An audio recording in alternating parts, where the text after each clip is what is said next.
Chapter 1. Genealogical Structure, the Kinship System. A. Kinship. Sihombing and Simamora.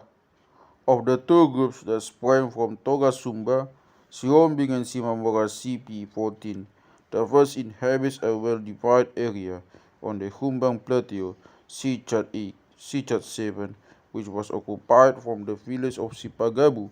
Each of the four component marga of this group, Silaban, Lumban, Toruan, Nababan, Etasoit occupies.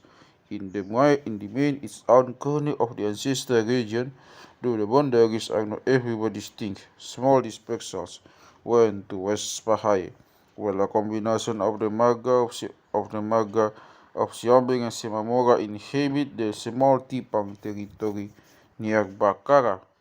The Simamora group is established in the so-called Sijamapolang region, the region of the benzoin tapex, where it occupies a linked area, and also in a small territory, Rambe in Barus. This group has occupied its area in such a way that each of the Marga, Pugbamana, and the Bataraja has its own counterfeit.